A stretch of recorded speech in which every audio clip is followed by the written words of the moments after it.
கர்த்தருடைய நாமத்துக்கு ஸ்தோத்திரம். ஹாய் ஃப்ரெண்ட்ஸ், ஜூன் மாதம் ஏசப்பா நம்மளுக்கு கொடுத்த வாக்குத்தத்தம் என்னன்னு பார்த்தீங்கன்னா, உம்முடைய துவக்கம் அற்பமாக இருந்தாலும் முடிவு சம்பூர்ணமாக இருக்கும்.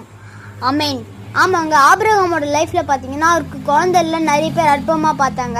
ஆனால் நம்முடைய தேவன் கடற்கரை மணலை போலவும் வானத்தில் இருக்க நட்சத்திரங்களை போலவும் உன்னோட சந்ததி பேருக்கும் சம்பூர்ணமாக ஆசீர்வதிச்சார். அதுக்கப்புறமா யோபை பாருங்க, யோபையும் அற்பமாக பார்த்தாங்க. ஆனால் நம்முடைய தேவன் ரெட்டத்தனியான ஆசீர்வாதத்தை சம்பூர்ணமாக கொடுத்தார். ஆமேன். ஆமாங்க. அதுக்கப்புறமா தாவீதை பாருங்க, தாவீதை ஆடு மேய்ச்சிட்டு இருந்தா நற்பமாக பார்த்தாங்க. ஆனால் நம்முடைய தேவன் ஒரு நாட்டுக்கே ராஜா ஆகிற அளவுக்கு சம்பூர்ணமாக ஆசீர்வதிச்சார். ஆமேன். உங்களோட இந்த மாத தொடக்கத்துலேயும் அற்பமாக இருக்கா? நிறைய கஷ்டங்கள் இருக்கா? கவலைகள் இருக்கா? நோய்கள் இருக்கா? கவலையே படாதீங்க. உங்களோட ஆரம்பம் அற்பமாக இருந்தாலும் முடிவு சம்பூர்ணமாக நம்முடைய தேவன் மாற்றுவார். ஆமேன். கர்த்தருடைய நாமத்துக்கு ஸ்தோத்திரம்.